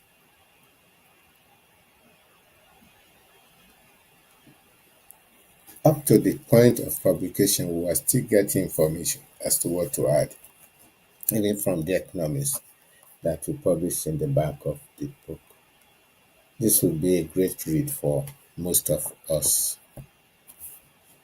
It's small, but I want to expand it a little bit with maps, graphic maps. And in the book, there's a section, the national language case for Nigeria, which is now coming up, was published in August-October edition of the Arewa newspaper. They were suggesting that Hausa language should be a national language. And they also, like some of us, they say Britain has no moral right to tell these Hausa people, telling Britain has no moral authority to tell Nigeria what to do.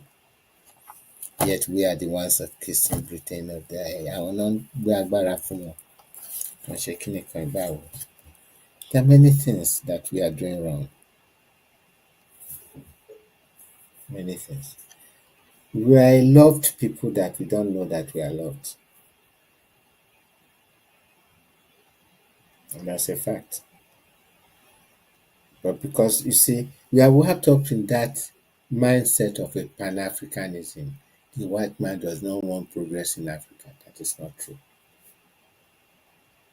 We have the worst colonialists who did not really seek for proper independence amongst us. Proper independence would have been the dissolution of all those constructed constraints.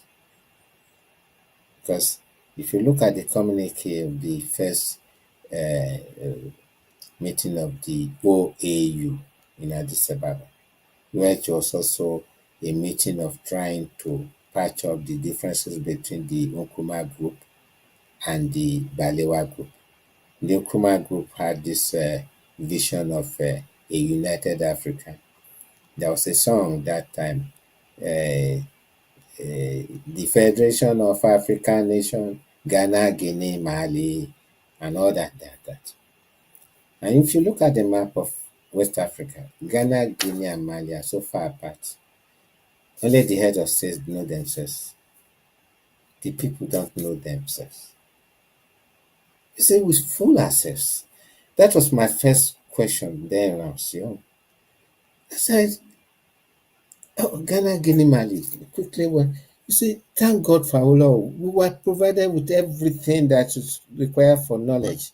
The maps, the way Shironi, Tabi, way Kini, Imototo, they were all available. I went to the map and said, oh, Ghana, Guinea, Mali, Konowa. Oh, they are so far apart. How do they connect then? That was my question. That's the great dream of Nkrumah. And Ghana, Guinea, Mali have no common language.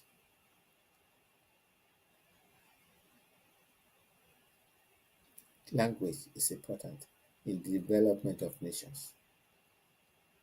That's a vehicle for development and growth.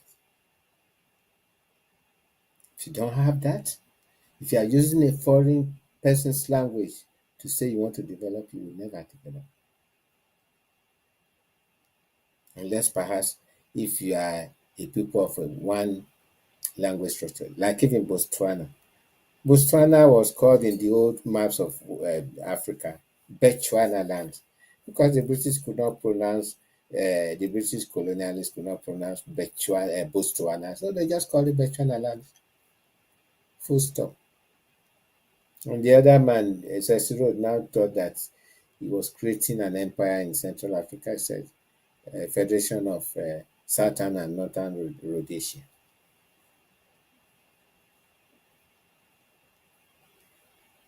If Sudan was just very close to us, maybe it could have been called Southern Sudan, Nigeria, because there was the idea of New Sudan or Western Sudan or Niger Sudan or Nigritia, on which we added in our book, or possibly like Cecil wrote, Lugadian. So it could have been Lugadian, not Nigerians, or Nigritias, according to Chamberlain, one of the top officers in the colonial officers at the time. That was what he penned down until Flora Shaw forced her way to let them see the beauty of the word Nigeria. That takes me to the national anthem in 1960. Nigeria, we hail thee, our own their native land. Native land? Though tribe and tongue may differ, in brotherhood we stand. Though tribe and tongue differs, how can you be brothers? Èdè wo lẹ fẹ́ bára yín sọ? Gbogbo yín kọ́ lẹ gbé ìbò. See, we've made mistakes right from the foundation, 1900. Churchill wanted the Jefferson. Lugard wanted to create a legacy for himself for bringing a large chunk of West Africa into the ambit of British spheres of influence as a trading post. That is his vision. And lied about a lot of things. That's why one Mr. Temple, one of the colonial officers, called him, they coined the word the anatomy of lying. You can find it in the book Administration of Nigeria, 1900 to 1960, published by I.F. Nicholson. This book was already in circulation in 1969. Before the election of 1979, our people, political leaders, must have seen this book and they refused to read it. If they read it, they wouldn't have gone into that 1979 election. They would be calling for a sovereign national conference to decide the future of our people, which they have a right to do. I don't know why. Because our people were so much interested in keeping Nigeria. Nigeria that has removed the ability for the poor woman to go to an hospital to get treatment. that removed the ability for the poor boy to have an education, the ability for the society to have electricity, water supply, agricultural development. And you know that subtly and gradually squeezed out developmental projects, killed industry, made sure things are uncompleted. Do you know the airport hangar that's now going to be built in Accra, Ghana, was supposed to have been built in Nigeria way back in the 70s, whereby it will be a hub of repairs for all aircraft coming to Africa, rather than flying them at great expense empty to Europe or for repair. Nigeria could have been gaining from it. Many people were trained for that thing, but it was never built. About £540 million was voted for it as at the time. Find out. These are facts. And most of the things that were never built was never built because the people in power found that the people who are going to work there will be mostly Southerners. That's why most of these industries were never completed. Look at Ajakuta, the massive, go on Google and you see the massive land area where Ajakuta occupies. With the housing for the people, it could take around and surrounding 56,000 people. And with all added industries, all about spread. Is this what we are again ringing the bell of 2023 election rather than go our separate ways so that we can kickstart our development?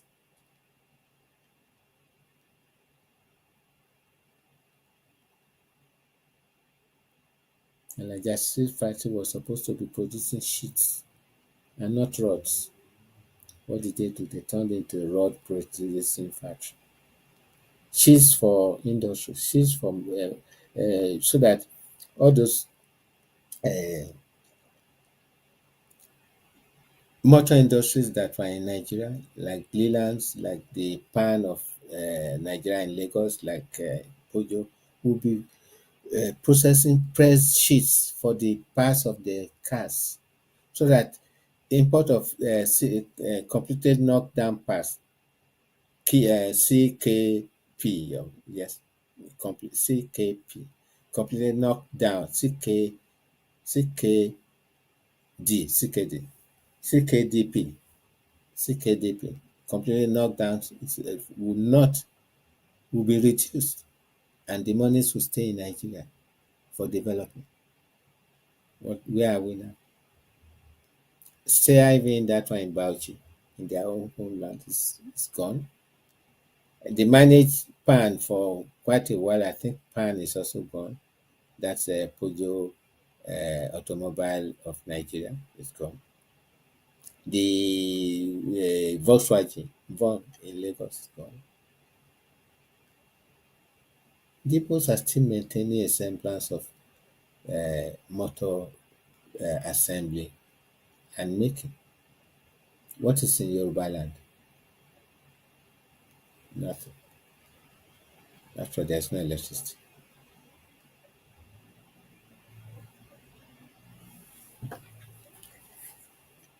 Well,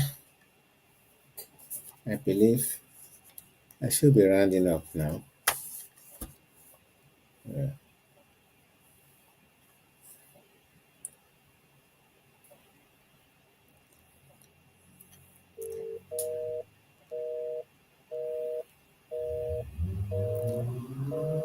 I should be rounding up now because there's another day for our chat. And thank you all for listening. Today is the 12th of November 2022, and 12th of November is significant to me because it's just a month away from 12th of December. Thank you. Uh, Thank you very much. And I will be switching off now.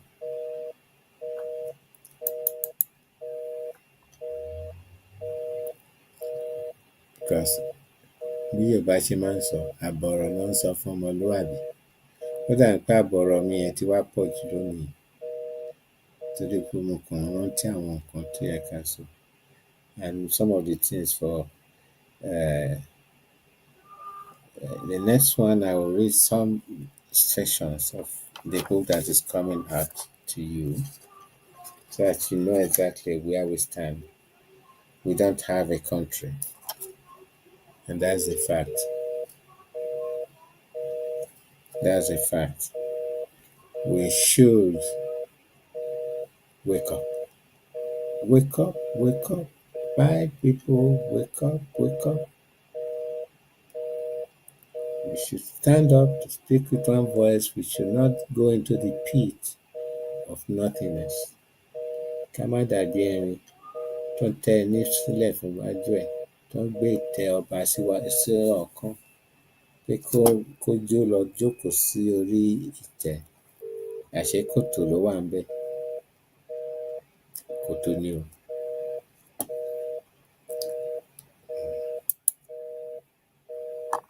Precious Lord.